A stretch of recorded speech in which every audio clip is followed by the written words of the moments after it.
I feel like Shopify is moving towards headless, and like I've spoke to a few Shopify Plus agencies that are doing headless implementations, but they are saying the same thing that I'm saying, which is like you're kind of throwing all the stuff that made Shopify great out the window and just doing the headless thing for the site speed.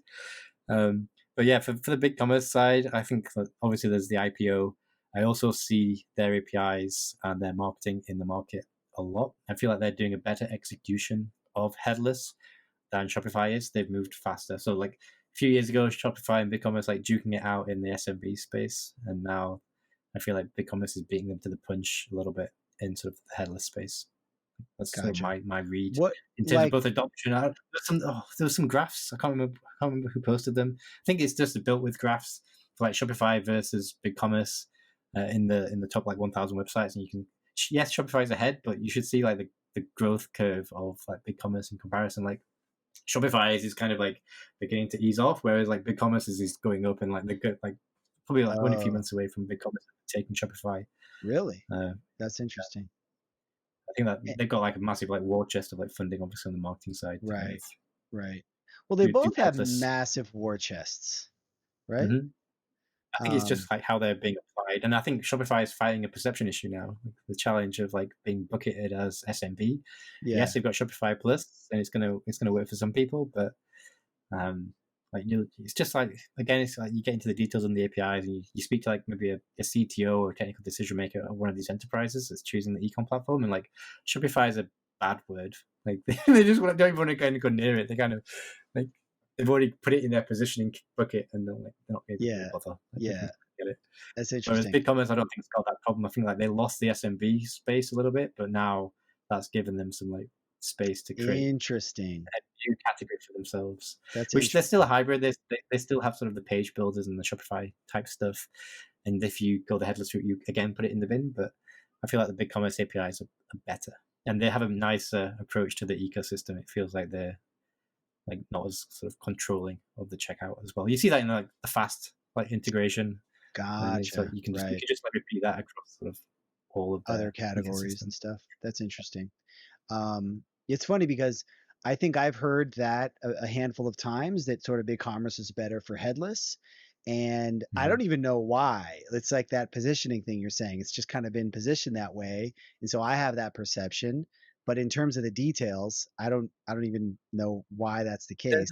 There are some details there. Like if you look at the APIs and stuff, it's like super nuanced, and you have to get like just like comparing API responses to kind of see the differences. They do matter. Like the developer experience does matter. Like it's for like a non-technical business decision maker, like they're not going to have a clue like what that equates to, but like a good developer experience will equate to a faster implementation and a better end product, because there's less ways for things to go wrong because it's been put together. Any properly. specific API like API calls come to mind where they have a lot more functionality on the BigCommerce side? I think it's maybe just around the checkout. I don't think there's too much like from a feature to feature thing. Like again, like feature to feature comparisons are like in some ways pointless. Like it comes down to like the nuance. Oh, if a feature is missing, you can go and find something else that kind of fills that gap and maybe actually does it better.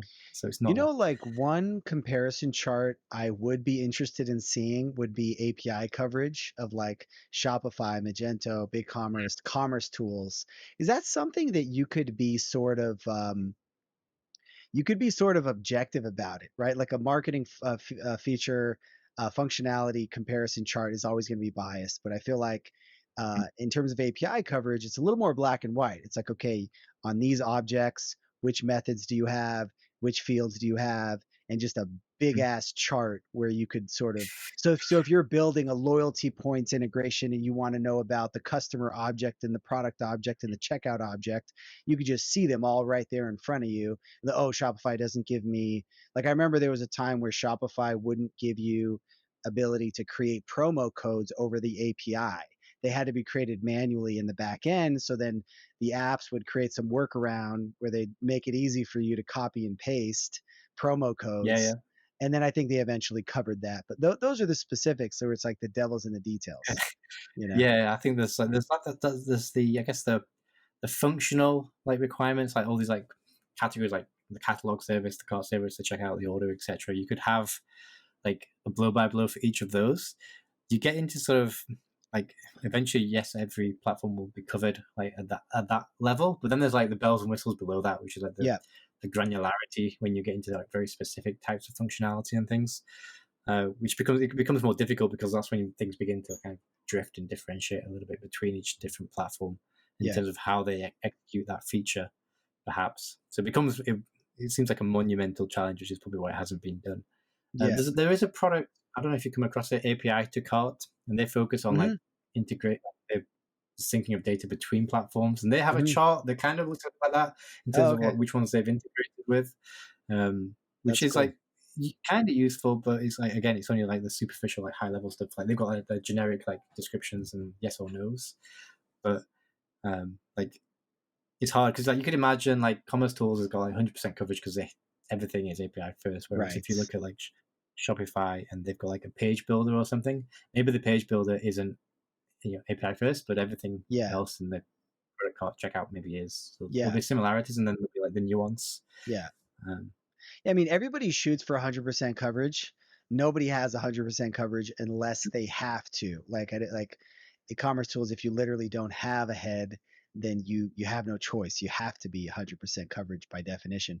yeah, Otherwise, you're going to try your best. Maybe the marketing team is going to say you have 100%, but you're not going to have 100%.